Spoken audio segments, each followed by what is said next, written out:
Hi everyone. In this video we're looking at the human Vena Cava. And so one of the things I wanted to start off with from the very beginning is that this slide looks a little bit odd. Okay, it seems like the curvature of this structure seems to be off. Okay, in fact what we have is the interior of the blood vessel is on this side, and the exterior of the blood vessel is on this side. So don't let the curvature fool you here. The endothelium is going to be on this side here. The tunica intima is going to be on this side here. Tunica media is going to be in here, and then tunica adventitia is going to be in this area right there. Okay? So just because this seems to curve in this direction, it doesn't mean that the lumen is on this side. The lumen is not on this side. Okay? We're just looking at part of the wall of the Vena Cava, and it just happens to curve away like this during slide preparation. Again, just understand that the lumen is actually on this side here. So we're going to be looking at the orientation of these different structures from this region right there. Okay? So let's zoom in and take a look at these things in a bit more detail as we go to 100x magnification. You can see here the overall organization in a bit more detail. So again, we're looking at the lumen here. The endothelium would be right there. This is the subendothelial connective tissue, and then you can kind of see this kind of a wavy band of material. This wavy band is the internal elastic membrane. These are the elastic fibers. Then beyond this, you can kind of see this longitudinal region, or regions of cells that are kind of arranged going up and down. This is longitudinal section through smooth muscle.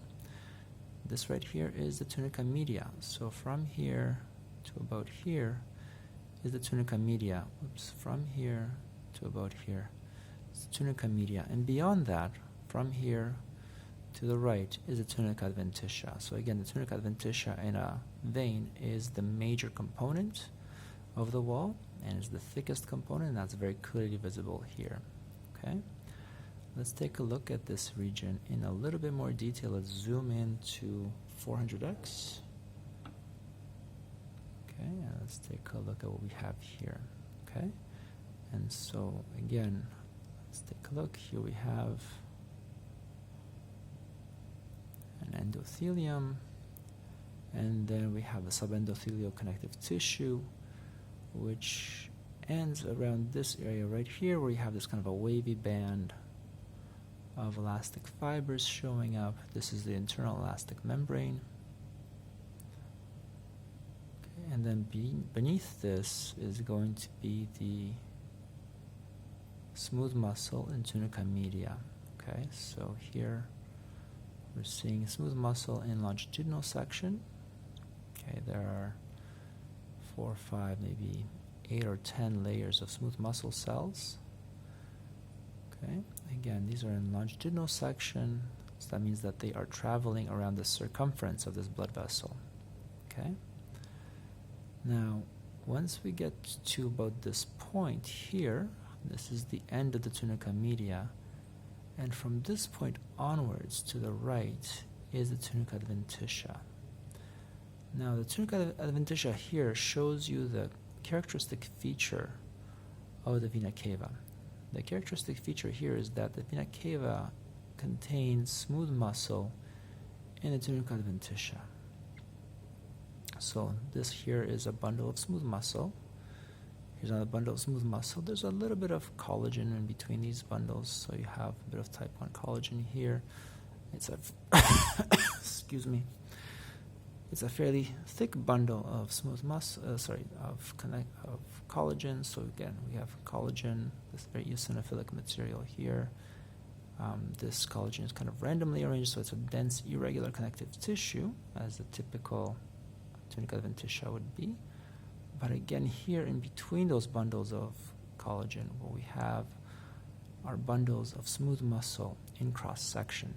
Now, the fact that we're seeing them in cross-section right now, and this is a cross-section through the Vena Cava itself, tells us that this muscle here is actually running longitudinally along the length of the Vena Cava. So if you think of Vena Cava as a pipe, then this smooth muscle would be actually running longitudinally along the length of that pipe. Okay, so I wouldn't be surrounding it, would not be circumferential, but it would be longitudinal going around the length of that pipe. Not around, it would be down the length of that pipe. Now, why would this muscle be there? Why would this be only present in the vena cava and not in other veins? Well, other veins need to be compressed or collapsed and compressed by the contraction of skeletal muscle around the outside of those veins. Okay, so the blood that is inside those veins is going to be pushed forward, it's going to be propelled by the action of muscle around the outside of those veins.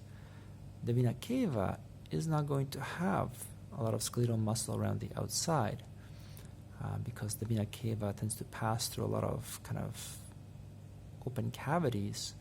For example, the abdominal cavity, you're going to have the inferior vena cava passing through the back of the abdominal cavity.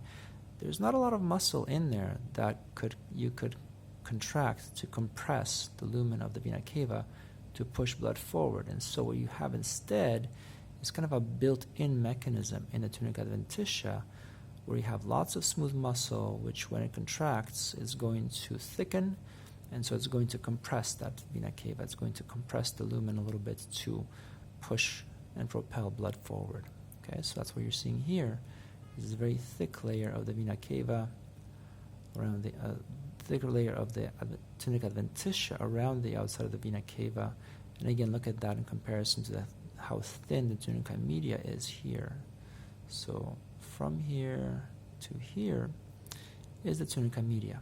Okay, let me just zoom out and look for one more feature that's typical of veins especially, and that is the presence of lots and lots of blood vessels. And so what you're seeing out here, for example, are some blood vessels. This is the vasa vasorum. And so here's a good example of one over here. Actually, a couple of blood vessels here are clearly visible. That's the vasa vasorum. Now again, what you tend to have around the outside of an organ or structure is you're going to have the larger vessels, and as you get to the interior, you tend to have more of the capillaries, and so you're more likely to see small blood vessels closer to the interior of this blood vessel, so you're more likely to see things that are very, very small capillaries close to the tunica media, which are going to be very difficult to pick out, especially at this magnification.